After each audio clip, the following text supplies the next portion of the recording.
माननीय अध्यक्ष अल्पसंख्यक आयोग बिहार ने जो संभाषण दिया है, हम सबके सामने जो आश्वासन दिया है, एक बांग्ला भाषी होने के नाते मैं उनका दिल से शुक्रिया अदा करती हूँ कि उन्होंने हम सबको आश्वासित किया है। और मैं पेशे से वकालती करता हूँ, जिसके चलते कि ऑनरेबल हाई कोर्ट में भी मेरा आना जाना है। और जब आता जाता था शुरू के दिनों में, बस 1984-80 के दिनों में जब आया था, आता जाता करता था, उस वक्त एक नाम अपने ऑनरेबल हाई कोर्ट में बंगाली बैरिस्टर कम एक्स ऑनरेबल जज मिस्टर दास, उनका नाम बहुत आता था। और बिहार बंगाली समिति की वे सबसे पहले अध्यक्ष थे, प्रेसिडेंट थे। क्या मैं सही हूं? तो उनको मैं बहुत बहुत नमन करता हूं कि उस वक्त इसी तरह की एक मीटिंग बुलाई गई थी।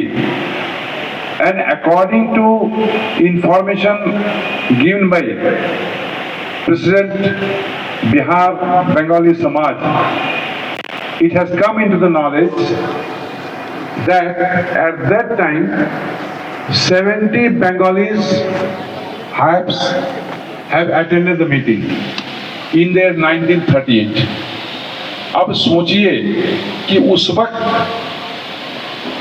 बंगाली समाज के 70 व्यक्ति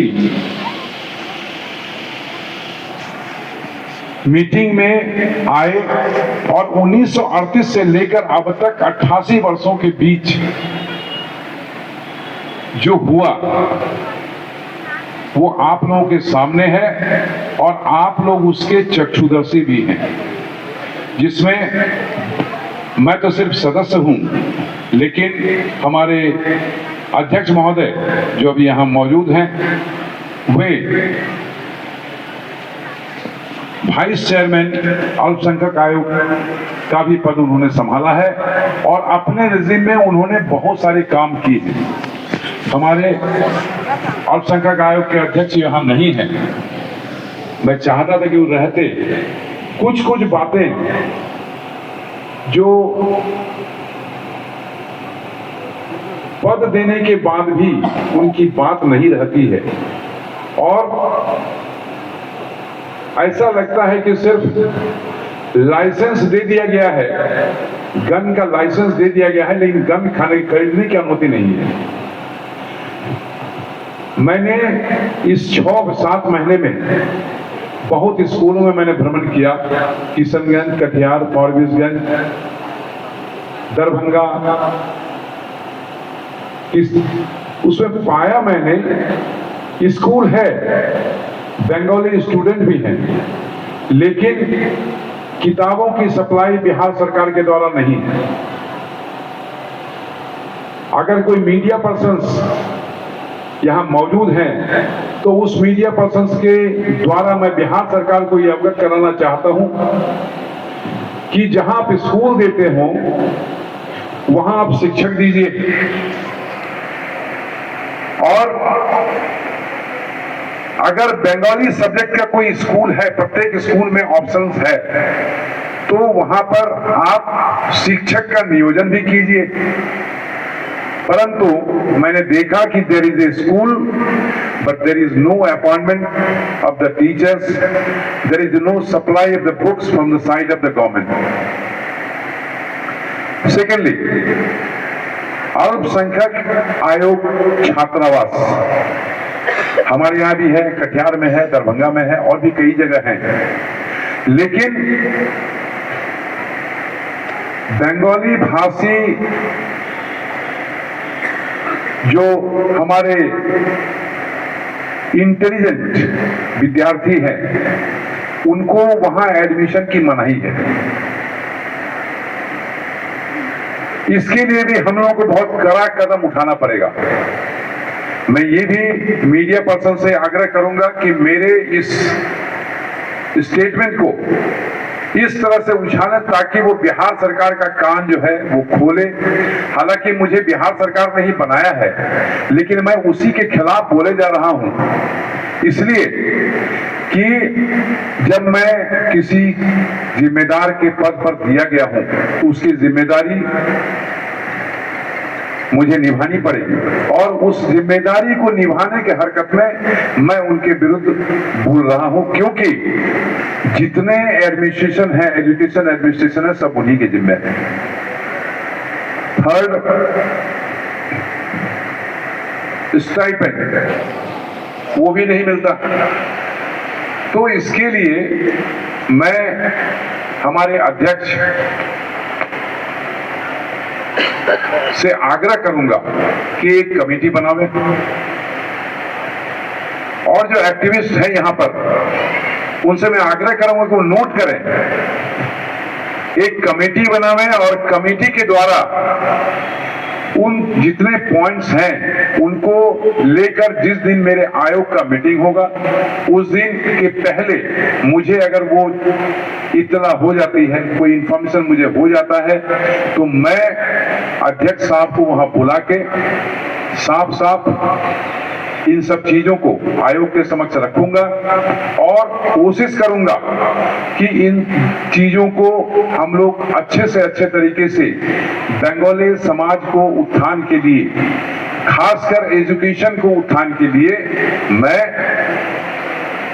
being a member of the अल्पसंख्यक आयोग अपने अध्यक्ष के साथ मिलकर उसे करवाने का पूरा कोशिश करूंगा। मैं ये वादा करता हूं। पूरे 18 लाख, और हम लोगों में एक यूनिटी की कमी है।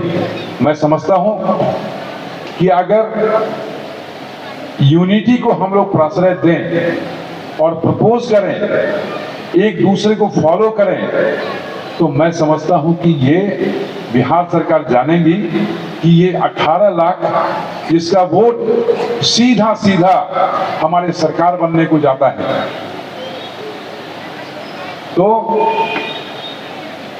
हम लोगों को यूनिटी और यूनाइट होकर रहकर मैं समझता हूं कि जितने भी काम नहीं होने हैं उनको करना है, और यूनिटी ही एक ऐसा चीज है जिससे कि हम लोग उस पर इनोवेट कर सकते हैं। আটক করে গেছে বা আটক করে যায় তার জন্য যেমন সাহায্য আমাদের দরকার, ভবিষ্যতে সেই রকম সাহায্য আমরা বিহার রাজ্য আল্পসংখ্যক আয়োগ বা বিহার স্টেট মাইনরিটিস কমিশনের কাছ থেকে পাবো, এবং অবশ্যই সেই সমস্ত সমস্যাগুলো নিয়ে আমরা তাদের কাছে সময় মতো হাজির হব। আজকের দিনে যেহেতু একটা আনন্দের দিন, সারাদিন মেলা হয়েছে, অনেকেই খুবই ক্লান্ত, কেননা মেলা করার একটা খাটাখাটনি আছে, সকাল থেকে কাজে লেগে আছেন, যিনি গানও পেয়েছেন সারাদিন ধরে তারও একটা ক্লান্তি আছে, এবং সেই জন্য কথা না বাড়িয়ে আমি সবাইকে ধন্যবাদ জানাই সমিতির তরফ থেকে, পাটলিপুত্র শাখার তরফ থেকে এবং বিহার বাঙালি সমিতি রাজ্য কমিটির তরফ থেকেও। কেননা মেলা একটা এমন জায়গা যে মেলায় পরিবার হিসেবে আমরা একাত্ম হবার বেশি সুযোগ পাই। মেলা একটা ফরম্যাট, একটা এমন ফরম্যাট যেই ফরম্যাটে পরিবারের যারা অন্যান্য সদস্যরা, বাচ্চারা, যুবকরা, যুবতীরা, তারা সবাই কোনো না কোনো ইভেন্টে পার্টিসিপেট করে এবং একটা হোলসাম পার্টিসিপেশন তৈরি হয় পুরো কমিউনিটি, এবং এই যে কমিউনিটি কমিউনিকেশন, এই সেই মেলার একটা খুব বড় গুরুত্ব আছে। এবং সেই মেলা আজকে সফল হলো। 4 বছর ধরে পাটলিপুত্র শাখা এই মেলা হয়ে যাচ্ছে। পাটলিপুত্র শাখাকে ধন্যবাদ, তার যে কর্মকর্তারা গত 1-1.5 মাস 2 মাসের অক্লান্ত পরিশ্রম করে এই মেলাটাকে দাঁড় করিয়েছেন, আজ মেলা সম্পন্ন হলো, তার জন্য তাদেরকে ধন্যবাদ। যে দর্শক শ্রোতা এখানে বসে আছেন তাদের সবাইকে ধন্যবাদ। যারা এখানে স্টল দিয়েছেন, 25টা স্টল ছিল এবং সেই স্টলের মধ্যে 2-1টা বড় নাম হয়তো ছিল, বাকি সবাই উদ্যমী যাকে বলা হয়, এন্টারপ্রেনিউর, তারা মহিলা, গৃহবধূ, তারা কোনো সংগঠন যেই হোক না কেন, এন্টারপ্রেনিউর, এবং তারা এইভাবে এসেছিল নিজের প্রোডাক্ট নিয়ে, এগুলোকে বিক্রি করেছে এবং পুরো মেলা একটা নতুন ধরনের যে পরিবেশ পায় মেলা, সেই পরিবেশটা তৈরি করতে সাহায্য করেছেন। তাদের সবাইকে ধন্যবাদ জানাই। যারা ফুড কমিটিতে ছিলেন তারা দুপুরবেলার ভোজনের ভালো ব্যবস্থা করেছেন, রাত্রের খাবার আছে, এটাও আপনারা সবাই পেয়ে যাবেন। যাদের কাছে ফুড কুপন আছে, যাদের নেই তারা ফুড কুপনের ব্যবস্থা করে দেবেন। সবাইকে ধন্যবাদ জানিয়ে, অনেক রাত হয়ে গেছে, আমার মনে হয় রাতে খাওয়ার সময়টাও প্রায় শুরু হতে চললো, এখন 8টা বেজে গেছে।